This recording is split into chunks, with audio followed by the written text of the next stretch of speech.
Manusia boleh membuat rencana, tapi kehendak-Mu yang kekal, kehendak-Mu yang terbaik boleh terjadi atas hidup kami. Mari Tuhan, pada pagi hari ini kembali Engkau memberi kesempatan kepada kami seluruh umat-Mu untuk bisa memuji, membesarkan nama-Mu, untuk bisa mengenal-Mu lebih dalam lagi, mengalami Engkau dalam keseharian kami, sehingga lewat hidup ini kami boleh menjadikan Engkau sebagai sentral bagi hidup kami, pusat dari hidup kami. Karena lewat hidup-Mu yang Engkau sudah berikan di atas kayu salib kepada kami, lewat hidup inilah kami mengalami kehidupan yang kekal. Dan kami mengalami kehidupan yang dipulihkan, dibaharui, dikuatkan. Dan itu sebabnya mari Tuhan ajar umat-Mu Tuhan lewat firman-Mu pada pagi hari ini.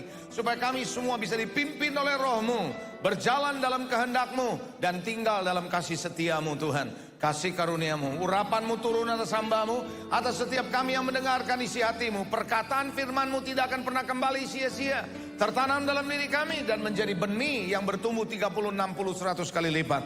Berbicaralah telinga kami, hati kami mau siapkan untuk mendengar isi hati-Mu. Dalam berkat nama Yesus kami sudah berdoa, semua kita yang percaya diberkati Tuhan, siap mendengar firman-Nya. Katakan bersama-sama, amin. Beri tepuk tangan yang meriah buat dia, haleluya.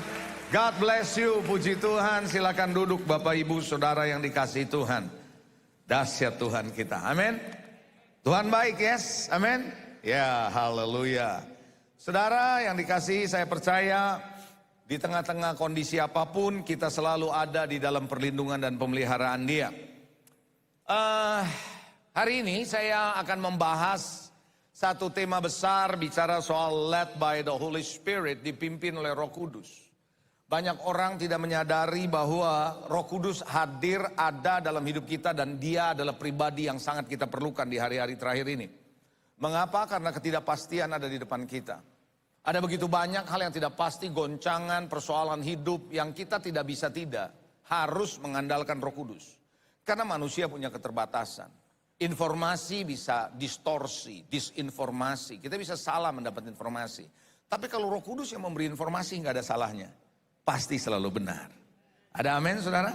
Nah itu sebabnya bagaimana saudara bisa dipimpin oleh Roh Kudus. Ini yang saya mau ajak Anda belajar saudara. Kita belajar bersama, saya pun masih terus belajar untuk dipimpin Roh Kudus.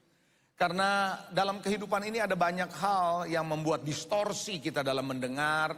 Dan dalam hal kita dipimpin oleh Roh Kudus. Tadi pagi saya secara umum bicara led by the Holy Spirit. Kenapa orang perlu dipimpin Roh Kudus, kenapa orang Kristen susah dipimpin Roh Kudusnya, lalu bagaimana dipimpin oleh Roh Kudus. Nah hari ini di dalam ibadah kedua saya akan bicara bagian penting kalau Anda mau bisa dipimpin Roh Kudus adalah intimasi dengan Tuhan. Bergaul akrab dengan Tuhan. Nggak mungkin Anda bisa dipimpin oleh Roh Kudus kalau Anda nggak punya pergaulan yang akrab dengan Tuhan. Nggak punya hubungan yang akrab dengan Tuhan. Saudara, ada berapa banyak dalam hidup saudara di teman-teman khususnya yang akrab dengan Anda. Kalau Anda akrab dengan seseorang, saya yakin Anda akan gampang curhat sama orang itu. Betul? Nggak ada yang Anda sembunyikan. Sebaliknya orang tersebut juga akan curhat kepada Anda apa adanya. Is that right? Betul? Bahkan kalau akrab, Anda punya mimik muka aja bisa dibaca sama dia. Lu lagi kenapa? Kok bete lu gitu kan bisa ketahuan. Karena apa? Karena akrab. Dan orang yang akrab adalah orang yang gampang untuk bisa menangkap isi hati sahabatnya. Karena dia akrab. Betul ya? Nah kalau di dalam pergaulan Anda ngerti akrab itu sampai selevel itu. Di dalam Tuhan juga sama. Kalau Anda akrab dengan Tuhan maka Anda akan gampang menangkap isi hati Tuhan dong kalau begitu. Betul nggak saudara? Dan Anda gampang curhat sama dia. Anda bukan cuma sekedar uploading apa yang ada di hati saudara, tapi Anda juga bisa downloading apa yang ada di hati Tuhan. Sehingga itu menjadi bagian Anda. Begitu saudara. Nah oleh karena itu saudara, di dalam keakraban sama Tuhan, nggak bisa hanya dibangun lewat ibadah massal seperti ini semata-mata. Di dalam ibadah massal seperti ini kita diajarkan prinsip kebenaran firman Tuhan. Mungkin ngalamin persoal perkara-perkara mujizat terjadi. Which is good kita alami. Tapi dalam keseharian saudara Anda harus membangun keakraban. Kalau mau dipimpin Roh Kudus. Amin saudara. Karena tadi pagi saya berbicara bahwa kenapa Tuhan mau pimpin hidup saudara. Karena rancangan Tuhan tidak sama dengan rancangan kita. Seperti tingginya langit daripada bumi, demikian tingginya rancangan Allah daripada rancangan kita. Karena kita sulit mengerti, nggak tahu rancangan Tuhan yang tinggi seperti apa. Kita butuh pribadi Roh Kudus untuk memimpin kita. Nah, kalau Anda mau bisa dipimpin seperti ini, Anda butuh membangun hubungan dengan pribadi Roh Kudus. Get to have a relationship dengan Roh Kudus. Saudara, mari kita baca satu firman Tuhan, saudara. Di dalam Yohanes pasal 4:23, Anda sudah sering baca ayat ini, saya percaya. Tapi saya mau coba gali lebih dalam supaya saudara ngerti. Begitu ya.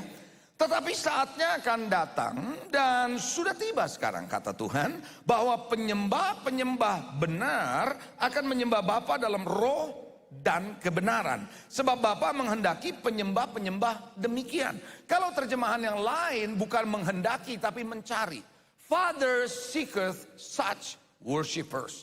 Tuhan atau Bapa mencari penyembah demikian. Artinya secara spesifik Tuhan cari yang seperti itu. Nah, coba katakan sama-sama saya begini, penyembah. Sekali lagi, penyembah. Penyembah yang benar. Oke, saudara, Tuhan tidak cari penyembahan. Dia tidak cari penyembahan. He is not looking for worship. Tapi dia mencari worshiper. Kenapa? Karena Allah itu pribadi. Dia mau membangun hubungan dengan pribadi ya, yang menyembah dia. Orang bisa worship karena worship adalah sebuah kegiatan. Worship adalah sebuah kegiatan yang mana kita melakukan penyembahan. But worshiper adalah pribadi, penyembah adalah orangnya. Anda bisa melakukan penyembahan tapi belum tentu menjadi penyembah. Iya atau tidak? But kalau Anda penyembah, Anda pasti akan melakukan penyembahan. Oleh karena itu, Bapak mencari penyembah. Kenapa? Karena dia membangun hubungan. Dia tidak membutuhkan penyembahanmu, tapi dia membutuhkan hubungan dengan seorang yang menyembah dia. It's about relationship. Ini bicara soal hubungan. Ada amin? Itulah sebabnya kenapa saudara kita bisa lakukan penyembahan bersama-sama di dalam gereja. Itu baik, tapi ketika kita pulang di rumah, apakah kita menjadi seorang penyembah? Tuhan mencari seorang penyembah. Bahkan ada ayat yang lain yang berkata, saudara, ya saya nggak siapkan di slide, tapi ada satu ayat yang lain dalam kitab Yakobus berkata bahwa doa orang yang benar bila dengan yakin didoakan sangat besar kuasanya. Saudara tahukah saudara, bukan doanya yang Tuhan lagi mau fokuskan di ayat itu, tapi doa orang yang benar. Saudara, doa yang benar tidak sama dengan doa orang yang benar.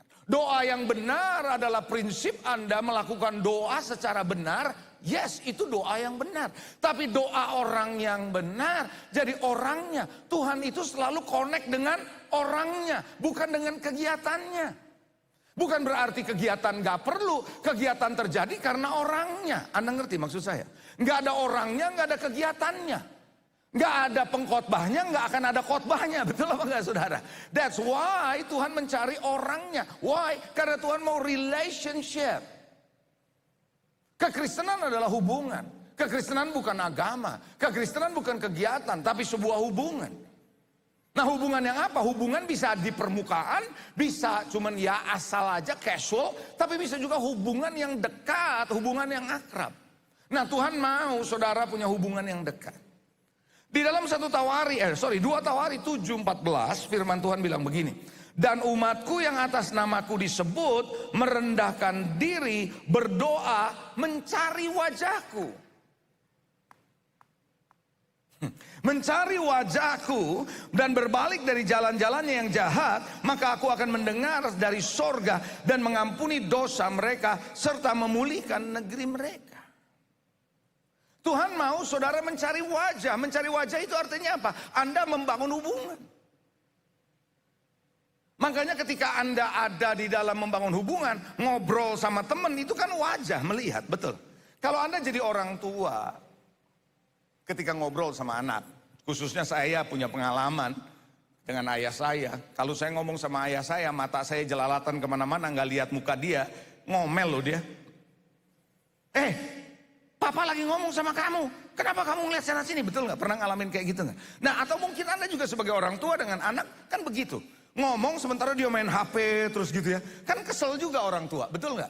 Saudara, kita lagi mau ngomong maksudnya apa? Face to face. Makanya Tuhan itu Musa membangun hubungan dengan Tuhan seperti seorang sahabat. Face to face, muka berhadapan muka. Karenanya saudara, Tuhan kepengen saudara dan saya bukan cuma rajin ibadah, walaupun itu sangat penting. Tetapi Anda perlu tahu bahwa lebih lagi yang Tuhan cari adalah hubungan saudara dengan Dia. Pertanyaan saya, bagaimana hubunganmu dengan Dia sekarang? Itu yang perlu Anda jawab. Firman Tuhan berkata, Mazmur 84 kita lihat ayat 5-8. Saya akan bacakan beberapa ayat terlebih dahulu. Nanti saya akan jelaskan apa yang dimaksud dengan bergaul akrab dengan Tuhan. Mazmur 84 ayat 5-8 firman Tuhan bilang begini. Berbahagialah orang yang diam di rumahmu, yang terus menerus memuji-muji engkau, Selah. Berbahagialah manusia yang kekuatannya di dalam engkau, yang berhasrat mengadakan ziarah. Apabila melintasi lembah Baka, mereka membuatnya menjadi tempat yang bermata air. Bahkan hujan pada awal musim menyelubunginya dengan berkat. Mereka berjalan, makin lama, makin kuat. Hendak menghadap Allah di Sion. Sebab lebih baik 1 hari di pelataranmu daripada 1000 hari di tempat lain. Kalau saya plesetkan, lebih baik 1 hari di rumah Tuhan daripada 1000 hari di mall. Haleluya. Lebih baik saudara berdiri di ambang pintu rumahku daripada diam di kemah-kemah orang fasik. Ayat ini sedang menggambarkan pemazmur yang sedang menggambarkan betapa indahnya kalau selalu dekat dengan Tuhan.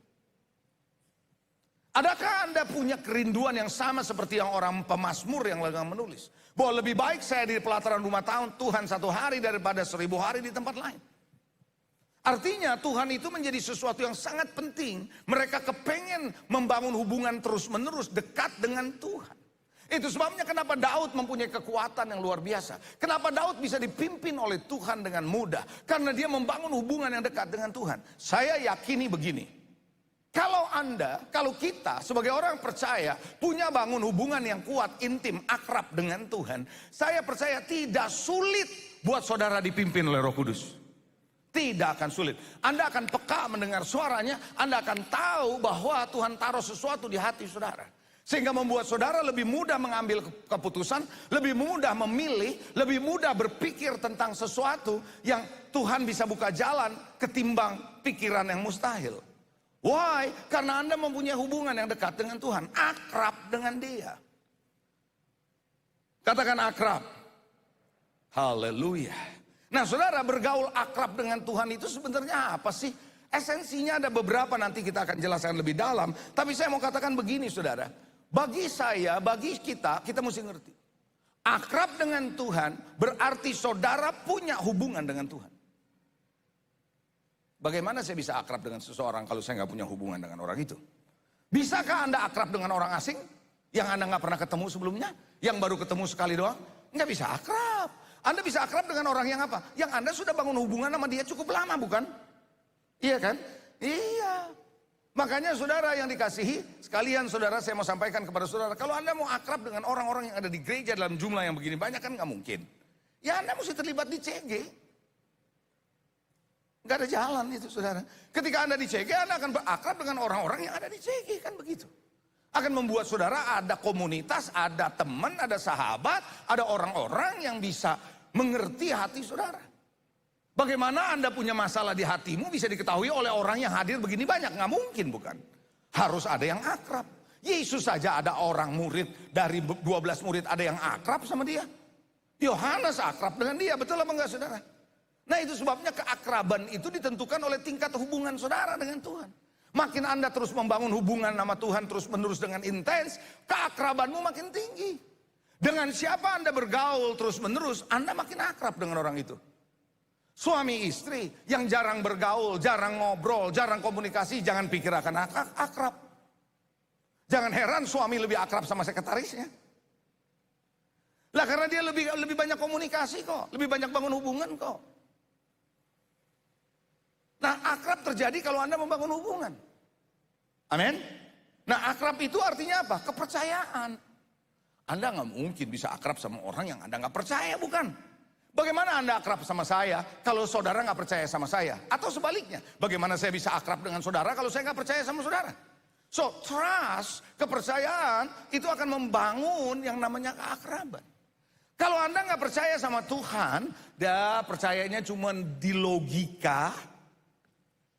Kalau bahasa orang-orang teologi berkata bahwa kepercayaannya, imannya intelektual tidak sama dengan iman yang spiritual. Banyak orang punya iman atau punya percaya sama Tuhan hanya secara intelektual, tapi tidak mempunyai kepercayaan penuh sama Tuhan. Sudahkah Anda punya kepercayaan penuh sama Tuhan? Sudahkah Anda mengenal Dia? Itu adalah poin yang ketiga. Saya mau katakan, ketika akrab dengan Tuhan berarti Anda kenal dengan Tuhan. Anda punya hubungan dengan Tuhan. Anda percaya sama Tuhan. Anda percaya dan Anda kenal.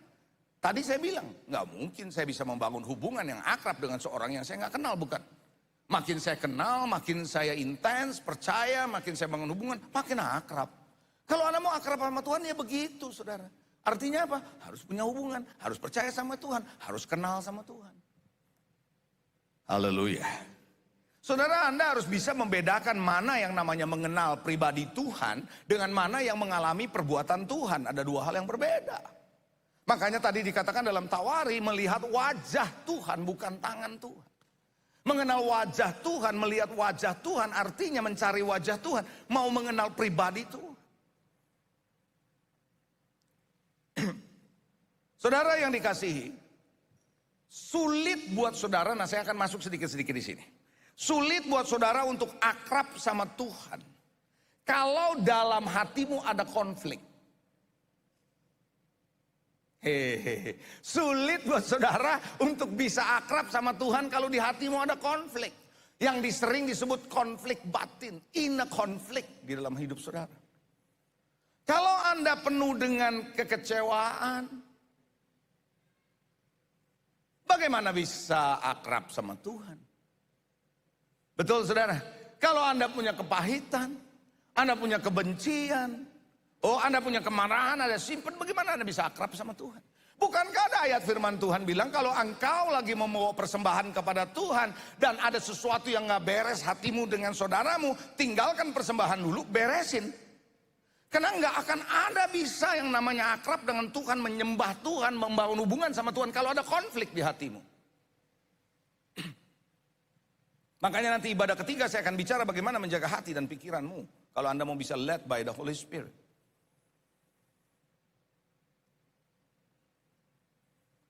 Bagaimana kita bisa membangun hubungan dengan Allah secara akrab kalau kita berseteru dengan Tuhan? Coba bilang berseteru. Tahu artinya berseteru enggak? Berantem gitu. Artinya bermusuhan, itu kan berseteru. Bagaimana kita bisa bergaul akrab sama Tuhan kalau kita berseteru? Nah, kitab Roma berkata, orang yang berjalan dalam kedagingannya, hidup dalam dagingnya adalah orang yang berseteru dengan Allah. Bagaimana kita bisa membangun akrab dengan Tuhan sementara kita hidup dalam dosa? Sementara kita hidup dalam perbudakan dosa. Sementara kita hidup dalam kebiasaan-kebiasaan buruk kita yang membuat kita berseteru dengan Tuhan. Makanya saudara, kalau Anda mau bergaul akrab sama Tuhan, kita harus bisa meninggalkan dosa. Kita harus bisa meninggalkan kebiasaan-kebiasaan yang mengikat kita, yang menghancurkan hidup kita. Baru kita bisa membangun hubungan yang akrab sama Tuhan. Saudara tahu, ada sebuah cerita di Alkitab yang saya percaya Anda sudah tahu semua, cerita kolosal bagaimana Tuhan mau keluarkan bangsa Israel dari Mesir. Saudara tahu betapa susahnya Musa harus negosiasi sama Firaun? Tapi yang menarik dalam cerita itu yang saya dapatin begini saudara.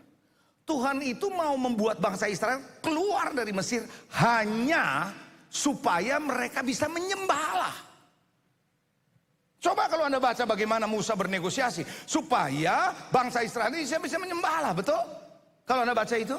Nah sekarang pertanyaannya, emang nggak bisa menyembah Allah di Mesir? Come on, apakah nggak bisa menyembah Allah di Mesir? Nah Allah lagi sedang menggambarkan sebuah pattern, sebuah pola. Kalau bulan lalu, tahun lalu bukan bulan lalu. Kalau tahun lalu saya bicara soal pattern, saudara, nggak mungkin Allah Allah lagi gambarin begini, nggak mungkin orang Kristen bisa menyembah Allah di dalam perbudakan.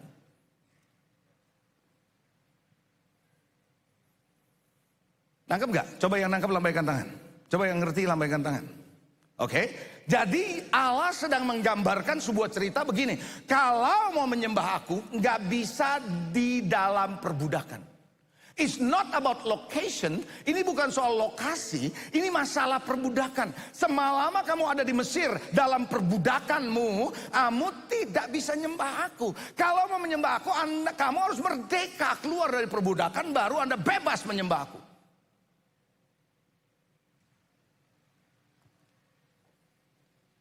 Adakah saudara dan saya hari ini masih ada dalam perbudakan dosa? Adakah kita masih ada dalam perbudakan kebiasaan yang mengikat kita? Kita bisa ada dalam gereja, tapi kita tidak bebas dari perbudakan yang ada. Sementara kalau kayak begitu, kita bisa ikut penyembahan karena rame-rame penyembahan, tapi belum tentu jadi penyembah.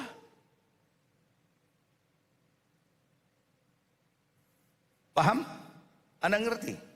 Karena itu saudara yang dikasih Tuhan, untuk bisa led by the Holy Ghost, led by the Holy Spirit, dengan Roh Kudus dipimpin, Anda harus punya keakraban dengan Tuhan. Dan saya mau memberikan basic buat saudara, untuk bisa akrab dengan Tuhan, Anda harus keluar dari perbudakan. Coba bilang keluar dari perbudakan. Perbudakan dosa, kebiasaan yang mengikat saudara.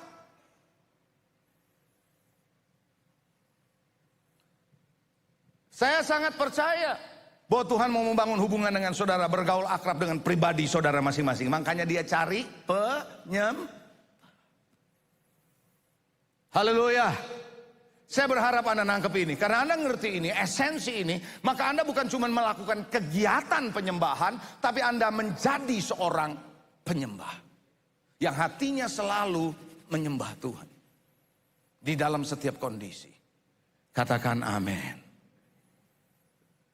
Haleluya. Itu yang dilakukan oleh Ayub ketika dia mengalami semua tragedi yang hidupnya, dia menyembah Allahnya.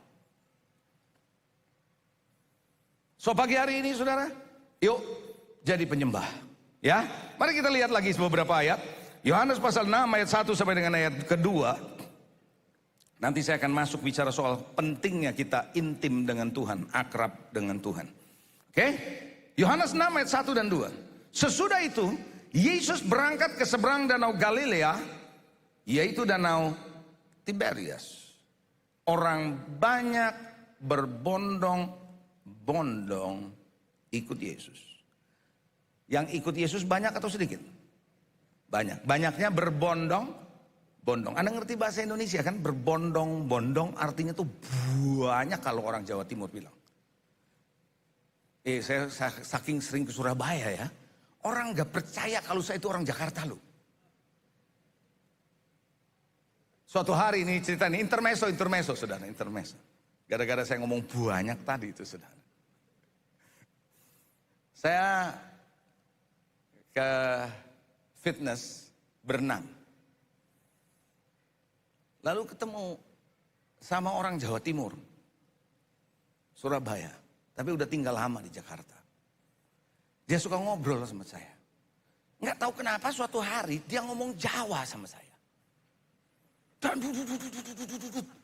Terus saya bilang, nggak ngerti saya.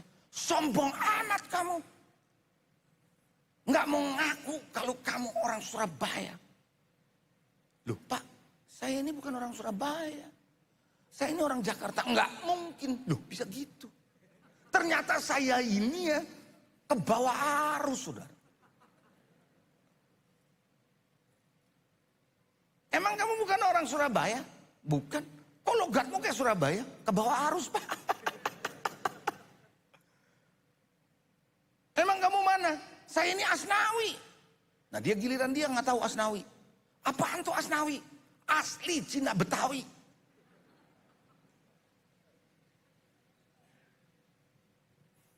Oh kamu tuh Betawi toh? Iya. Kok bisa begitu logatnya?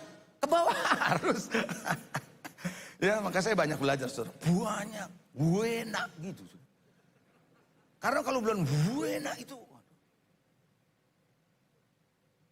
Ya kan kalau orang Jawa kan gitu. Ngomongnya bukan sendok. Sendok gitu saudara. Beda oke. Jadi lanjutkan. Bisa panjang ini saudara. Oke. Nah orang banyak berbondong-bondong mengikuti dia. Karena mereka melihat mujizat penyembuhan yang diadakannya terhadap orang sakit. Perhatikan baik-baik. Jadi orang banyak berbondong-bondong ikut Yesus bukan mau lihat wajahnya. Tapi mau lihat apa? Perbuatannya. Seringkali kita lupa bahwa akrab itu bukan dengan perbuatan, akrab itu dengan orangnya. Yang ngerti coba lambaikan tangan. Nangkep ya? Bisa katakan amin? So, kalau Anda mau belajar untuk punya intimacy not with the works, bukan dengan pekerjaan, bukan dengan perbuatan, but with the person. Makanya Holy Spirit is the person. Kalau Anda nggak ngerti ini, nanti Anda akan mixed up, Anda akan campur-campur antara pekerjaan Roh Kudus dengan pribadi Roh Kudus.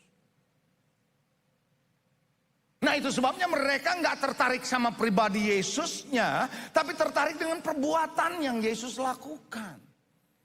Jadilah orang Kristen yang tertarik sama pribadi Yesusnya, perbuatan menyusul, bukan pada perbuatannya terlebih dahulu. Karena Anda tidak bisa bergaul akrab dengan perbuatan, Anda bergaul akrab dengan pribadinya. Katakan amin. Baca lagi satu ayat yang berbeda dari ayat Yohanes. Ada cerita yang menarik, Lukas 19 ayat 1 sampai dengan ayat yang ketiga. Lukas 19 ayat 1 sampai 3. Yesus masuk ke kota Yeriko dan berjalan terus melintasi kota itu. Di situ ada seorang bernama Zakheus, kepala pemungut cukai, ia seorang yang kaya. Ia berusaha untuk melihat mujizat atau orang.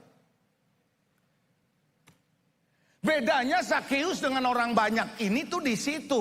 Orang banyak bukan mau melihat Yesus, mau melihat mencari wajahnya, tapi mau melihat perbuatannya. Tapi Zakheus tertarik melihat apa? Orangnya. Dia bilang apa? Dia berusaha untuk melihat orang apakah Yesus itu, tapi ia tidak berhasil karena orang banyak sebab badannya pendek. Maka dia naik pohon kan, begitu kan ya saudara ya. Saudara, beda sekali. Zakheus tidak tertarik dengan perbuatannya. Walaupun saya yakin nih, dia sudah dengar kesaksian bagaimana Yesus berbuat sesuatu. Yakin saya. Apalagi dia orang kaya, dia pasti dengar hubungan dengan orang luas. Dia pasti dengar apa yang Yesus perbuat. Tapi yang membuat tertarik dalam cerita ini adalah buat saya adalah dia tidak tertarik untuk melihat perbuatan Yesus, tapi dia tertarik pada pribadi Yesus. Makanya dia diam-diam sembunyi, dia mau lihat Yesus kayak apa sih? I want to see the face. Saya mau melihat wajahnya, saya mau melihat orangnya kayak apa. Then Yesus datang ada di sana. Dia tahu dia ada bersembunyi di atas. Yang lain di bawah begitu rame, dia tidak panggil. Yang rame sama Yesus di bawah pohon, dia nggak panggil. Tapi yang dia panggil yang sembunyi itu loh. Yang sembunyi itu loh. Dia bilang, Zakheus, turun kamu. Hari ini aku harus menumpang di rumahmu. Terjadi pemulihan di keluarga itu. Jangan salah, itu Zakheus bukan Lazarus. Karena ada cerita kan, tahu guyonannya antara Lazarus dengan Zakheus. Guru sekolah minggu bilang, Lazarus turun kamu. Anak murid bilang, itu bukan Lazarus bu, itu Zakheus. Nah si guru sadar, iya gue salah ngomong. Namanya guru gak pernah kalah kan gitu ya. Guru bilang sama murid, ibu belum selesai ngomongnya. Oh iya. Si ibunya bilang apa? Si kakaknya ini bilang apa? Lazarus turun kamu. Bukankah itu tempatnya Zakheus? Begitu. Oh begitu. Itu kalau ibu guru tuh di sekolah minggu gak pernah kalah.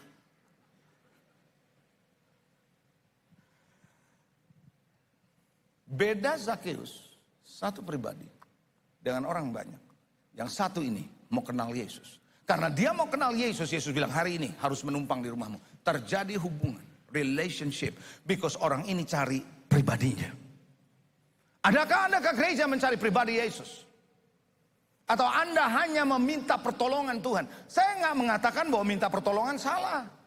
Tapi kalau fokus Anda adalah masalah untuk bisa diselesaikan, cuma itu, maka ketika masalahmu selesai, kita tidak tertarik lagi sama pribadi Tuhan. Tapi kalau Anda tertarik sama pribadi Tuhan, walaupun masalah belum selesai, Anda akan terus cari Tuhan. Karena aku tahu yang aku kehendaki adalah Dia. Dia pencipta langit dan bumi. Aku perlukan Dia.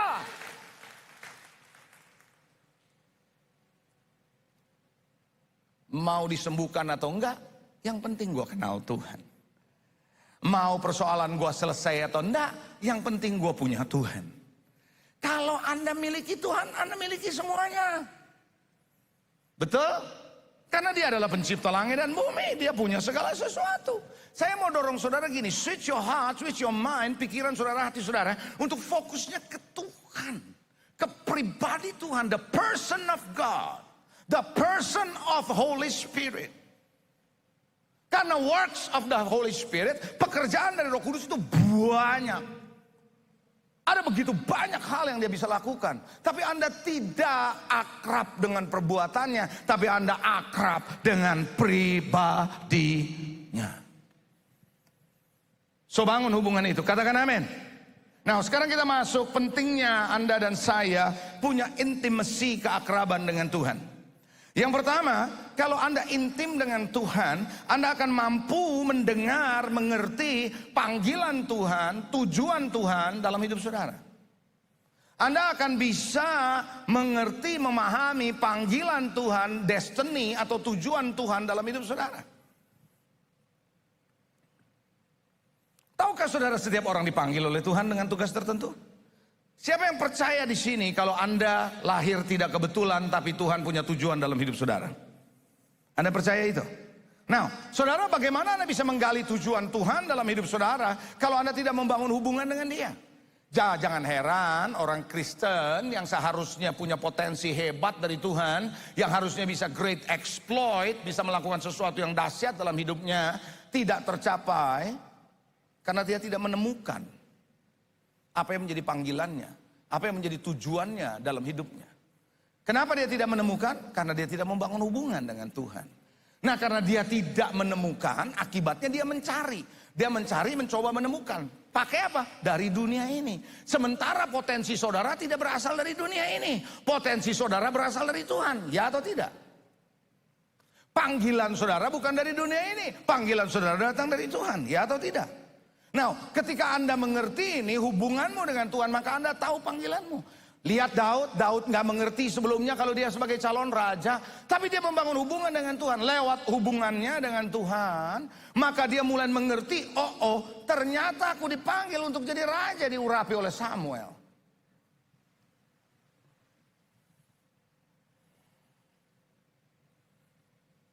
Mau ketemu tujuan Tuhan dalam hidup saudara? Oh ya.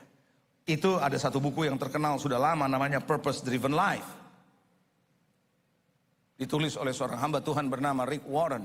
Saudara yang dikasih Tuhan, Anda perlu tahu hidup ini ada purpose. Anda hidup bukan hanya numpang lewat, asal lewat, enggak. Ada tujuan Tuhan. Bagaimana saya bisa tahu tujuan Tuhan? Ini yang saya lagi mau tahu, kasih tahu saudara kuncinya. Bangun hubunganmu yang akrab sama Tuhan. Tiap hari Tuhan akan bicara sama saudara. Makin hari Anda makin tahu apa yang menjadi panggilan Tuhan dalam hidup saudara.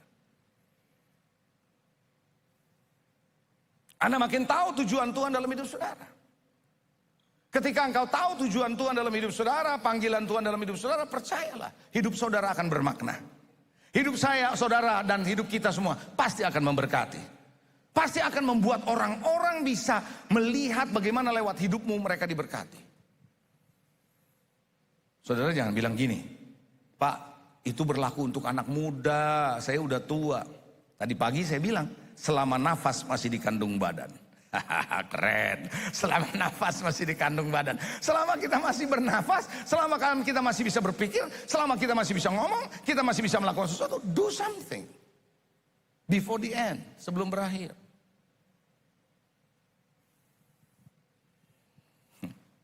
Makanya ya, ada ayat Alkitab menarik tuh. Dulu saya nggak ngerti, waktu awal-awal bertobat, kenapa Tuhan bilang begini, lebih baik ke rumah duka daripada ke rumah pesta, coba. Ada tuh ayatnya. Kenapa? Karena di rumah duka kita lihat peti. Suatu hari kita masuk kotak. Kalau udah gitu nggak bisa apa-apa. So dengan begitu kita merenung hidup ini ngapain gitu loh. Kalau pesta kayaknya besok masih ada sampai aku hidup 1000 tahun lagi gitu loh saudara. Besok-besok bisa mati kan gitu ya. Nah artinya apa? Tuhan lagi mau mengajar saudara, ngapain dengan hidup ini? Anda mau tahu tujuan hidup saudara? Anda mau tahu panggilan hidup saudara? Bangun hubungan sama Tuhan yang akrab dengan Dia. Saya nggak menjanjikan besok pasti tahu, minggu depan pasti tahu. It's a process. Tapi kalau Anda nggak pernah membangun hubungan sama Tuhan yang akrab, Anda nggak akan pernah tahu, percaya sama saya. Oke? Yang kedua, kenapa kita membangun hubungan dengan Tuhan yang akrab itu penting? Membuat saudara, membuat saya bisa berbuah lebat. Membuat saudara dan saya bisa produktif. Berbuah lebat maksudnya produktif. Anda bisa menghasilkan sesuatu keluar dari hidup saudara, buah-buah kehidupan dari saudara. Bukankah ada ayat yang berkata bahwa apabila carang itu nempel pada pokok anggur, dia akan berbuah lebat. Berbuah lebat itu tidak berarti carang yang berupaya untuk menghasilkan buah.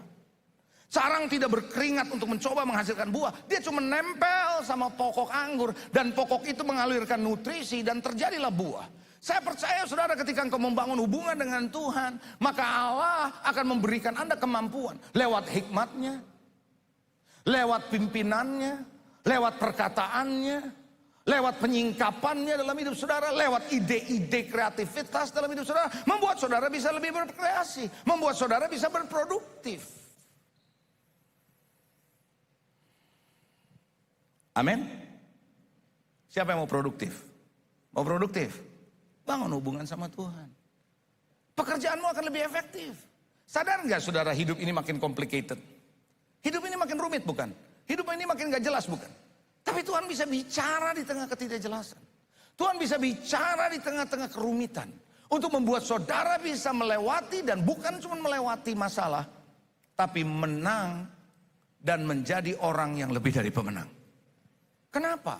Karena Anda membangun hubungan sama Tuhan. Bukankah ada ayat yang berkata hikmat itu bersuara nyaring di jalan-jalan, di pintu gerbang, di lapangan, di atas tembok, itu suaranya terdengar. Nah, kalau Anda membangun hubungan dengan Tuhan, suara itu Anda akan dapat dari Dia di tengah kegiatanmu. Nggak harus di ruang doamu. Amin. Jadi saudara, kalau Anda mau berbuah, ayo bangun hubungan dengan Dia. Seperti carang itu yang nempel sama pokok anggur, dia akan berbuah. Jadi banyak orang bilang begini, Pak, tapi kalau saya maunya kerja supaya bisa berhasil dengan baik. Anda mau kerja kayak apapun, kalau Anda nggak dicas baterainya, kalau ngomong gadget, Anda pakai, habis. Nggak bisa ngapa-ngapain, betul? Tapi Anda harus terus charge. Maka ketika Anda kerja, Anda akan bisa karena baterainya masih ada. Hal yang sama, kalau Anda mau, saudara produktif, bisa punya energi, pikiran yang sehat, yang segar, datang sama Tuhan. Saya akan jamin buat saudara gini, kalau Anda terus membangun hubungan sama Tuhan, Anda akan lihat fresh. Serius. Waktu saya bekerja di bank, saudara, ada begitu banyak Tuhan memberitahu kepada saya hal-hal yang perlu saya hindari dan hal-hal yang saya perlu lakukan. Saya tidak pernah ngerti itu bisa terjadi karena apa? Karena saya membangun hubungan tiap pagi sama Tuhan. Dan ketika saya keluar dari rumah saya saya merasa saya sudah menang. Waktu saya masuk ke kantor saya tahu saya sudah bersama dengan Tuhan. Dalam pekerjaan saudara, nggak harus di gereja kok, dalam pekerjaan saudara kok, membuat saudara punya pekerjaan lebih efektif. Amin. Yang ketiga akan menentukan otoritas ilahi ataupun yang Anda bawa dalam hidup saudara. Posisi rohani dan otoritas. Wow. Saya dapati dari pengalaman hidup saya melayani Tuhan, otoritas ilahi Anda dapat bukan melalui tumpang tangan. Saya ulangi saudara, otoritas ilahi yang Anda terima tidak melalui tumpang tangan. Tapi lewat hubunganmu sama Tuhan. Semakin Anda makin banyak membangun hubunganmu dengan Tuhan, itu otoritas, posisi rohani saudara terus di-upgrade sama Tuhan. Saya suka banyak mengajar soal keuangan. Salah satu ayat yang banyak dipakai adalah, janganlah engkau katakan kekuatan tanganku lah yang membuat aku menjadi kaya. Tapi hendaklah engkau ingat kepada Tuhan Allahmu yang memberikan kepadamu kekuatan untuk memperoleh kekayaan. Pernah baca ayat itu? Nah, kekuatan untuk memperoleh kekayaan itu tidak datang dengan tumpang tangan. Tapi kekuatan untuk memperoleh kekayaan seperti tadi otoritas ilahi akan muncul lewat hubunganmu sama Tuhan.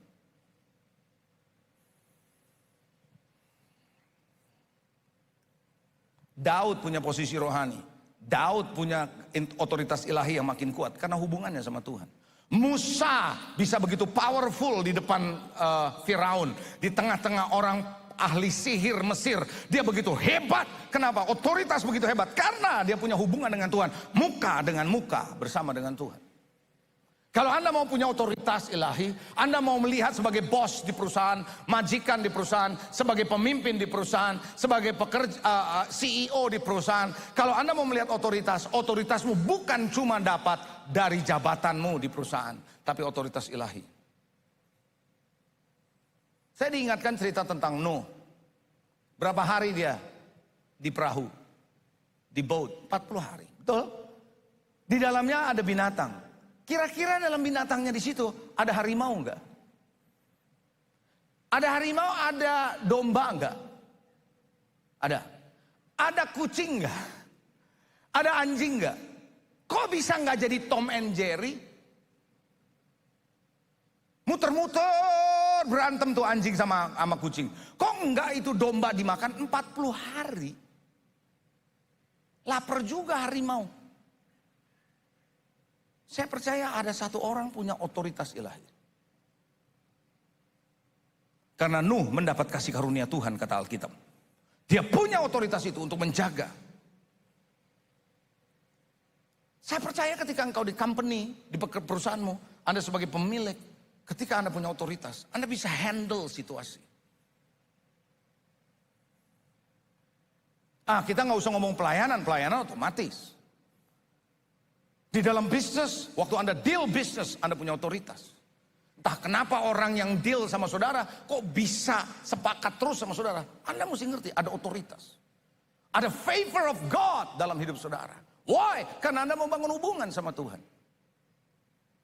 Nah, kita kalau nggak punya favor, kita akan cari network, kita cari jaringan, kita cari teman, kita cari banker, kita cari politician, kita mencari pengusaha yang lain untuk nolong kita. No, tapi kalau Anda punya hubungan dengan Tuhan, maka Anda punya stature, Anda punya posisi rohani, Anda punya otoritas rohani, otoritas ilahi yang bisa mengendalikan. Pernah baca di Alkitab, ada anak Skewa yang mau coba ngusir setan? Pernah baca? Setan takut nggak sama anak Skewa? Enggak, ditelanjangin sama setan. Tapi yang menarik perkataan setan. Anda mesti dengar, kadang-kadang di Alkitab itu bukan cuma ngomongan Tuhan, ngomongan setan juga ditulis di Alkitab. Karena setan ngomong, kan tertulis di Alkitab. Setan ngomong apa? Yesus, aku tahu. Karena si anak Skewa ini ngusir setannya begini. Demi nama Yesus yang dikatakan oleh Paulus, aku usir kamu. Jadi dia pakai metode, tahu nggak saudara? Ngusir setannya pakai metode, gitu. Setan bilang ini, lu mau ngusir gue? Gitu kira-kira. Kalau di bahasa Betawinya, Yesus aku kenal. Terus dia bilang apa? Paulus aku tahu. Kalau Yesus dia kenal udah pasti dong. Yesus waktu mati 3 hari 3 malam dia turun ke alam maut. Untuk mendeklar siapa dia. Setan jadi tahu siapa dia, betul ya? Tapi dia bilang, Paulus aku tahu. Yesus aku kenal, Paulus aku tahu. Kok bisa setan bilang Paulus aku tahu? Kenapa? Karena Paulus dikenal di alam roh. Paulus dikenal di alam spirit. Karena dia punya otoritas Allah. Karena dia punya hubungan dengan Tuhan. Setan pun bisa kenalin dia. Dan takut sama dia. Tapi ketika anak Skewa dia bilang ini, kowe iki sopo? Siapa kamu? Dilabrak habis. Kamu gak punya otoritas mengusir setan. Amin. Yang keempat, kenapa Anda butuh intimacy akrab? Supaya Anda punya supply kehidupan yang tidak pernah ada habis-habisnya.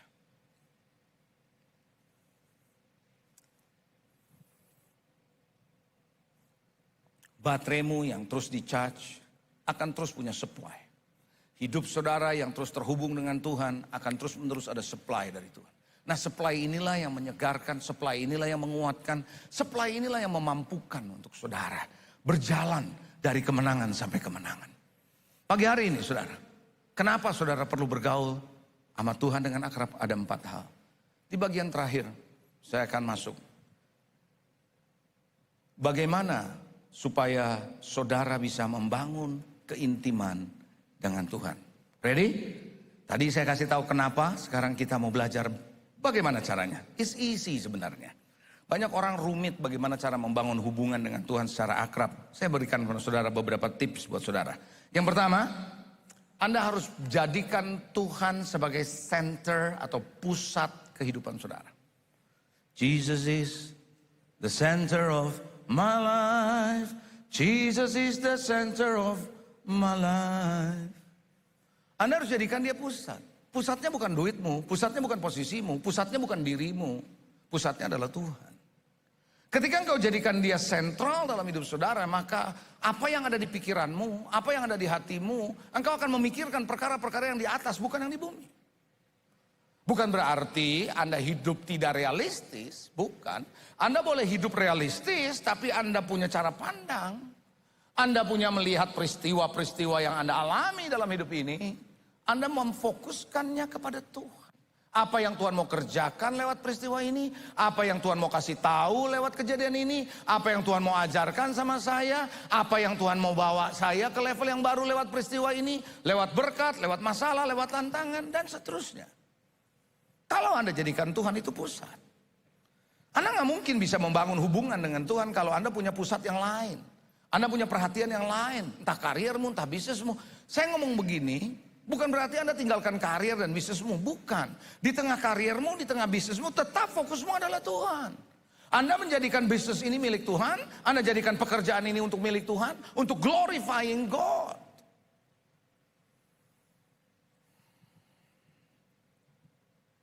Amin. Saya percaya kalau Yesus adalah pusat dalam hidup saudara, maka akan ada kerinduan untuk terus bergaul sama dia. Betul nggak? Karena dia jadi pusat saudara dalam hidup. Jadi Anda kepengen tahu lebih jauh, Anda pengen ngobrol lebih lama, Anda pengen kenal Tuhan lebih jauh. Karena Anda jadikan dia pusat. Kalau itu bukan pusat, kalau pusatnya adalah Anda, ya Anda akan jadikan diri Anda yang menjadi terpenting dalam hidup ini. Makanya kita membangun hubungan hanya dengan diri kita sendiri akhirnya. Karena kita membangun hubungan dengan diri kita sendiri, kita menjadi kuat dirinya sendiri. Makin egois kita. Halo? Amin? Jadi mulailah saudara jadikan Tuhan itu pusat. Coba bilang pusat. Pusat dari apa? Pusat dari segala kehidupanmu. Cara pikirmu harus lihat Tuhan, selalu lihat Tuhan. Jadi pendeta juga sama. Saudara jangan pikir pendeta nggak bisa punya perhatian yang lain. Dia bisa. Tapi ketika dia pusatnya Tuhan, lain. Lihat Daud berkata, kamu boleh ambil apa saja daripadaku Tuhan, tapi jangan ambil rohmu daripadaku. You can take anything what I have. Yang aku punya boleh ambil Tuhan. But your spirit, rohmu jangan. Karena dia tahu itu adalah, kalau tanpa itu dia mati. Ini total dependent. Baru kita bisa akrab sama Tuhan. Baru kita bisa bergaul akrab. Yang kedua, saya percaya saudara yang kedua adalah doa puji dan sembah. Oh saudara, Anda bisa memuji Tuhan di mana saja, kapan saja. Betul? Mau di mall bisa? Ya bisa. Ya mau muji Tuhan sambil menari, tentu saja kalau menari sendiri bisa jadi rame urusannya. Sama satpam Anda akan dipanggil. Tapi Anda bisa memuji dia sambil Anda bersiul, sambil Anda menyanyikan nada-nada yang kecil. Anda memuji Tuhan, Anda nyanyi, Anda bersyukur, Anda bisa berdoa, Anda bisa menyembah Tuhan. Sadarkah kalau Anda melakukan itu apa yang terjadi? Ketika Anda berdoa, perhatikan baik-baik. Ketika Anda memuji, ketika Anda menyembah, Anda fokus perhatiannya kemana coba? Ke Tuhan kan? Pasti.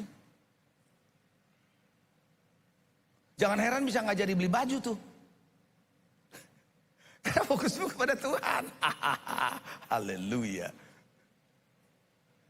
Serius. Saudara, ketika Anda memuji menyembah Tuhan, kesadaranmu, nah ini yang saya mau bawa. Kesadaranmu akan Tuhan terbangun. God consciousness akan terbangun lebih daripada situationalmu, keadaanmu. Maka Anda akan sedang membangun kesadaranmu akan Tuhan through your prayer, lewat doamu, lewat pujianmu, lewat penyembahanmu, sehingga engkau sadar di tengah masalah, di pandemi sekalipun Anda sadar Tuhan hadir.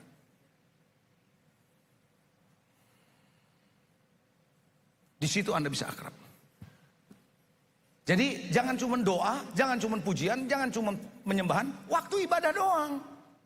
No, dalam hidupmu sehari-hari. Jadilah pemuji, jadilah pendoa, jadilah penyembah. Jadilah pemuji, jadilah pendoa, jadilah penyembah. Bukan cuma hanya melakukan doa, bukan melakukan pujian dan penyembahan saja. No.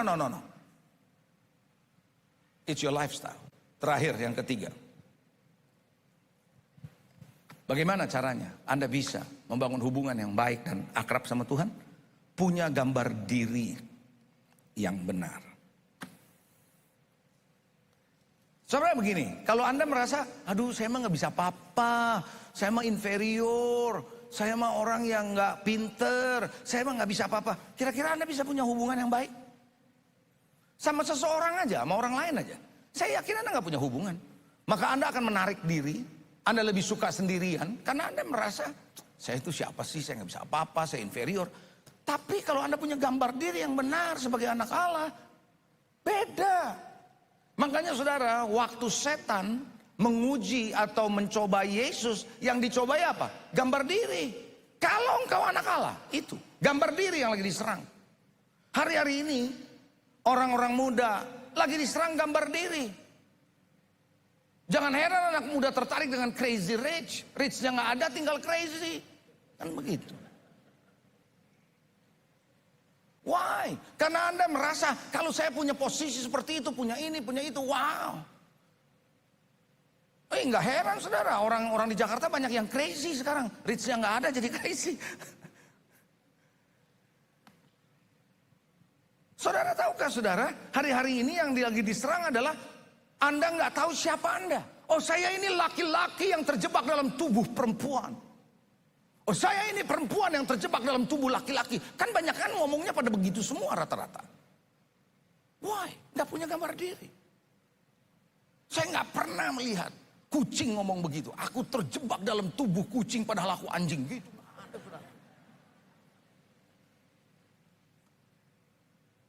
Wong kucing aja tahu mana jantan mana betina ya. Saya gak pernah lihat. Kalau di jalan, anjing cari yang jantan sama jantan gitu nguber, nggak ada. Dia cari yang betina, yo bener nggak? Coba yang pernah lihat sama saya, betul?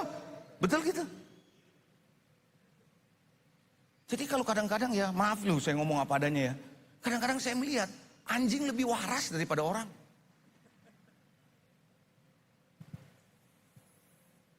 Kenapa? Gambar diri. Coba bilang gambar diri. You need to know who you are in Christ. Pada mulanya alam menciptakan Adam dan Hawa.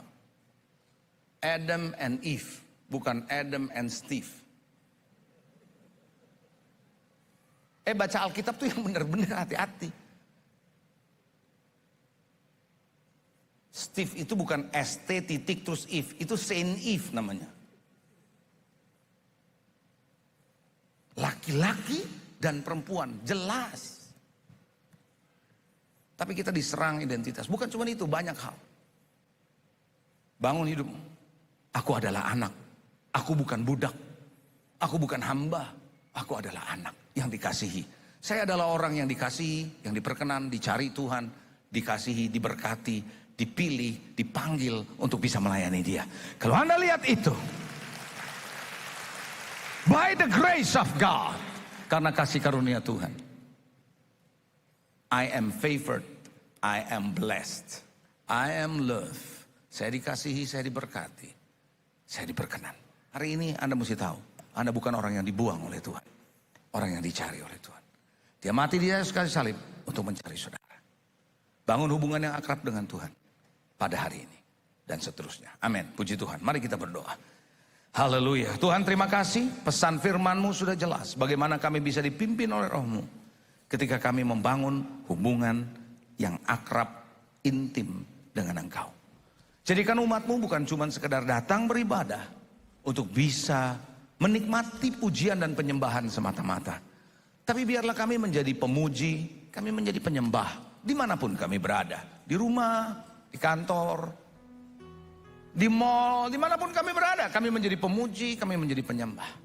Sehingga lewat itu kami menyadari sekarang kami tidak mencari pekerjaan Tuhan, karya Tuhan. Tapi saya mencari lebih lagi daripada itu adalah wajah Tuhan, pribadi Tuhan, the person of God. Lewat pengenalan pribadi aku dengan Tuhan, Di situ kami bisa melihat, aku bisa melihat kedahsyatan Tuhan.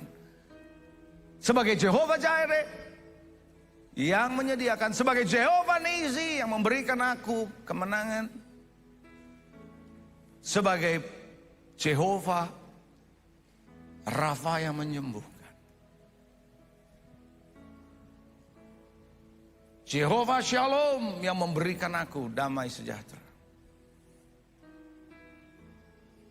Tuhan, aku berdoa untuk jemaat-Mu, biar umat-Mu mengerti hari ini. Mereka mencari wajah-Mu lebih daripada tangan-Mu, mengenal pribadi-Mu lebih daripada perbuatan-Mu.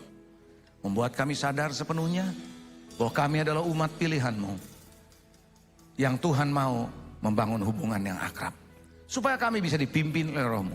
Bawa umat-Mu Tuhan dimanapun mereka berada, baik di ruangan ini maupun ketika mereka menyaksikan melalui streaming. Berkati umat-Mu. Hamba-Mu boleh selesai menyampaikan firman-Mu, tapi meteraikan setiap perkataan ini menjadi benih yang tumbuh dalam hati umat-Mu. In Jesus' name. Dalam nama Yesus, semua yang percaya diberkati Tuhan katakan, amin. Tuhan Yesus memberkati. God bless you all. Mari kita bangkit berdiri bersama-sama. Roh Kudus, Kau hadir di sini. Roh Kudus, ku mengasihi-Mu. Kau lembut, Kau manis, Kaulah penghiburku, penolongku, diutus Bapakku. Ku buka hati untuk Roh-Mu Tuhan. Ku buka hati menyembah-Mu Yesus. Jamahlah kami, penuhi kami dengan kuasa Allah Maha Tinggi.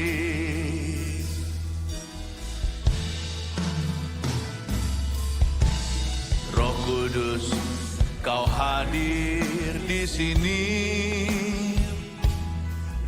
Roh Kudus, ku mengasihi-Mu.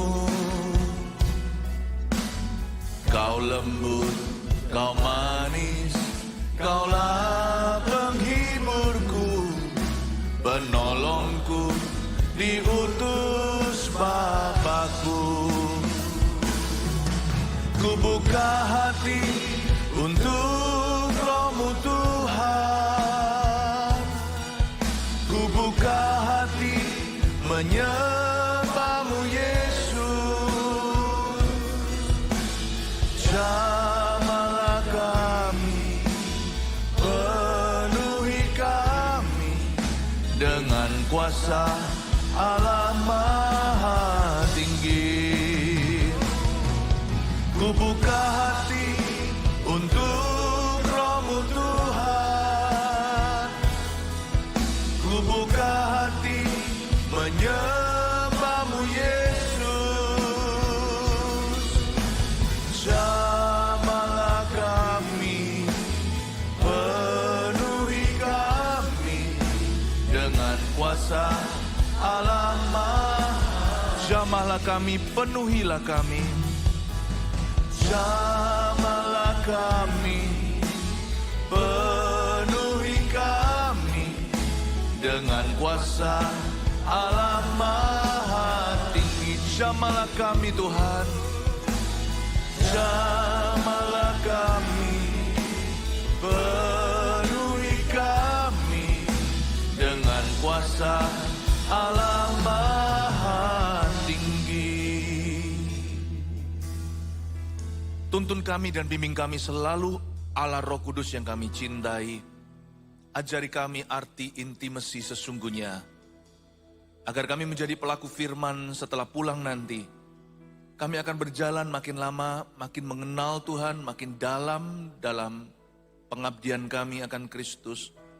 Kami mau berbuah-buah lebat, buah-buah kebenaran, buah-buah Roh Kudus. Terima kasih Tuhan Yesus untuk firman-Mu, untuk hadirat-Mu bagi kami hari ini di gereja. Kami dipulihkan, disembuhkan, kami dikuatkan kembali. peganglah tanganku ya Roh Kudus setiap hari. Terima kasih Tuhan. Mari kita sekarang menyampaikan persembahan kita juga kepada Tuhan. Kita angkat. Tuhan Yesus tercinta, biarkan persembahan yang ada di tangan kami ini menjadi benih-benih suci untuk berdirinya gereja-gereja baru.